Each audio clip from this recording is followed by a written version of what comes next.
তারুণ্যের শুরুতে নবী করিম সাল্লাল্লাহু আলাইহি ওয়াসাল্লামের নির্দিষ্ট কোনো কাজ ছিল না। তবে বিভিন্ন বর্ণনা থেকে জানা যায় যে তিনি বনি সাদ গোত্রের বকরি চড়াতেন। কয়েক কিরাত পারিশ্রমিকের বিনিময়ে মক্কার বিভিন্ন লোকের বকরিও তিনি চড়াতেন। প্রকাশ থাকে যে তিনি যৌবনেই রাখালি পেশা ছেড়ে ব্যবসা শুরু করেন। সাহেব ইবনে আবি সাহেব মাখজুমি ছিলেন তার পার্টনার। তিনি তার উত্তম পার্টনার ছিলেন। মক্কা বিজয়ের দিন তার নিকট গেলে একে অপরকে স্বাগত জানালেন। 25 বছর বয়সে তিনি হজরত খাদিজা রাদিয়াল্লাহু তাআলা আনহা এর বাণিজ্যিক পণ্য নিয়ে সিরিয়ায় গমন করেন। ইবনে ইসহাক বর্ণনা করেছেন, খাদিজা বিনতে খুয়াইলিদ একজন অভিজাত ধনবতী ছিলেন। তিনি বিভিন্ন লোককে পণ্য কিনে দিতেন এবং সেসব পণ্য বিক্রি করতেন। লাভের একটা অংশ তিনি গ্রহণ করতেন। সমগ্র কুরাইশ গোত্রেই ব্যবসা করত।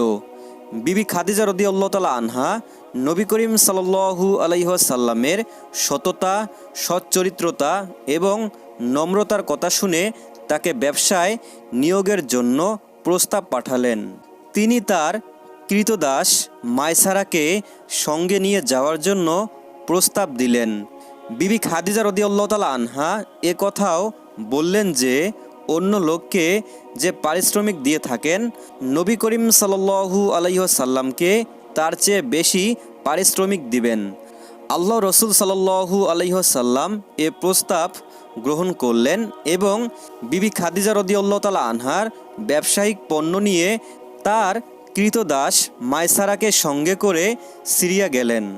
নবী করিম সাল্লাল্লাহু আলাইহি ওয়াসাল্লাম বাণিজ্যিক সফর করে মক্কা ফিরে আসার পর বিবি খাদিজা রাদিয়াল্লাহু তাআলা আনহা লক্ষ্য করলেন অতীতের চেয়ে এবার তার অনেক বেশি লাভ হয়েছে। এছাড়া তিনি ভৃত্য মায়সারার কাছে আল্লাহ তাআলা রাসূলের উন্নত চরিত্র, সততা, ন্যায়পরায়ণতা ইত্যাদির ভূয়সী প্রশংসা শুনলেন। এসব শুনে মনে মনে তিনি আল্লাহ তাআলা রাসূলকে ভালোবেসে ফেললেন। এর আগে বড় বড় সর্দার এবং নেতৃস্থানীয় লোক বিবি খাদিজা রাদিয়াল্লাহু তাআলা আনহাকে বিয়ের প্রস্তাব দিয়েছিলেন, কিন্তু কোনো প্রস্তাবই তিনি গ্রহণ করেননি। মনের গোপন ইচ্ছার কথা বিবি খাদিজা রাদিয়াল্লাহু তাআলা আনহা তার বান্ধবী নাফিসা বিনতে মুনাব্বিহের কাছে ব্যক্ত করলেন। নাফিসা গিয়ে আল্লাহ তাআলা রাসূলের সঙ্গে কথা বললেন। আল্লাহ রাসূল সাল্লাল্লাহু আলাইহি ওয়াসাল্লাম রাজি হলেন এবং তার চাচার সঙ্গে পরামর্শ করলেন। তার চাচারা খাদিজার চাচার সঙ্গে আলোচনা করেন এবং বিয়ের পয়গাম পাঠালেন। তারপর বিয়ে হয়ে গেল। এ বিয়েতে বনি হাশেম এবং মুজার গোত্রের নেতৃস্থানীয় লোকেরা উপস্থিত ছিলেন। সিরিয়া থেকে বাণিজ্যিক সফর শেষ করে ফিরে আসার 2 মাস পর এ বিয়ে অনুষ্ঠিত হয়। আল্লাহ তাআলা রাসূল বিয়ের মোহরানা হিসাবে 20টি উট দিয়েছিলেন। বিবি খাদিজার বয়স সে সময় ছিল 40 বছর।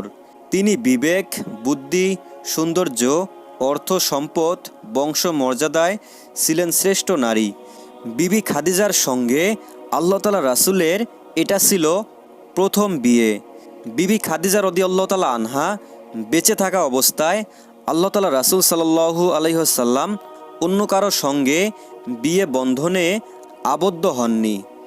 ইব্রাহিম ব্যতীত নবী করিম সাল্লাল্লাহু আলাইহি ওয়াসাল্লামের সমস্ত সন্তান ছিল বিবি খাদিজা রাদিয়াল্লাহু তাআলা আনহার গর্ভজাত। সর্বপ্রথম কাশেম জন্মগ্রহণ করেন। এ কারণে নবী করিম সাল্লাল্লাহু আলাইহি সাল্লামকে বলা হতো আবুল কাশেম বা কাশেমের পিতা। কাশেমের পর জয়নব, রুকাইয়া, উম্মে কুলসুম, ফাতেমা এবং আবদুল্লাহ জন্মগ্রহণ করেন। আবদুল্লাহর উপাধি ছিল তাইয়েব এবং তাহের। পুত্র সন্তান সবাই শৈশবে ইন্তেকাল করেন। কন্যারা ইসলামের যুগ পেয়েছিলেন। তারা সবাই ইসলাম গ্রহণ করেন এবং হিজরতের গৌরব অর্জন করেন। হজরত ফাতেমা ছাড়া অন্য সবাই নবী করিম সাল্লাল্লাহু আলাইহি ওয়াসাল্লামের জীবদ্দশায় ইন্তেকাল করেন। হজরত ফাতেমা রাদিয়াল্লাহু তাআলা আনহা নবী করিম সাল্লাল্লাহু আলাইহি ওয়াসাল্লামের ইন্তেকালের ৬ মাস পর মৃত্যুবরণ করেন।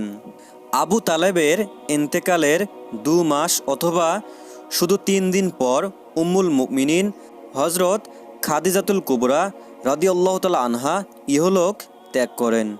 নবুয়তের ১০ম বর্ষের রমজান মাসে তার ইন্তেকাল হয়েছিল। সেই সময় তার বয়স ছিল ৬৫ বছর। নবী করিম সাল্লাল্লাহু আলাইহি সাল্লামের বয়স তখন ৫০-এ পড়েছিল।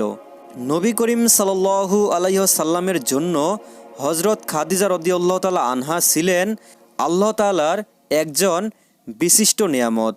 শিকি শতাব্দী যাবৎ তিনি নবী করিম সাল্লাল্লাহু আলাইহি সাল্লামের জীবন সঙ্গিনী ছিলেন। এ সময় দুঃখ কষ্ট ও বিপদের সময় প্রিয় স্বামীর জন্য তার প্রাণ কেঁদে উঠত। বিপদের সময় তিনি তাকে ভরসা দিতেন। তাবলিগে দ্বীনের ক্ষেত্রে তার সঙ্গী থাকতেন। নিজের জানমাল দিয়েও তার দুঃখ কষ্ট দূর করতেন। নবী করিম সাল্লাল্লাহু আলাইহি ওয়াসাল্লাম বলেছেন, যে সময় মানুষ আমার কুফরি করেছিল সে সময় খাদিজা আমার উপর ঈমান এনেছিলেন। যে সময় লোকেরা আমাকে অবিশ্বাস করেছিল সে সময় খাদিজা আমাকে সত্যবাদী বলে গ্রহণ করেছেন। যে সময় লোকেরা আমাকে বঞ্চিত করেছিল সে সময় তিনি আমাকে নিজের ধন সম্পদের অংশীদার করেছেন। তার গর্ভ থেকে আল্লাহ তাআলা আমাকে সন্তান দিয়েছেন।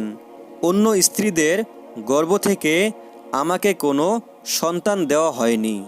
সহিহ বুখারীতে হজরত আবু হুরায়রা রাদিয়াল্লাহু তাআলা আনহু থেকে বর্ণিত আছে যে হজরত জিবরাইল আলাইহিস সালাম নবী করিম সাল্লাল্লাহু আলাইহি ওয়াসাল্লামের কাছে এসে বললেন, হে আল্লাহর রসুল, দেখুন খাদিজা আসছেন। তার কাছে একটি বর্তন আছে, সেই বর্তনে খাবার অথবা পানীয় রয়েছে।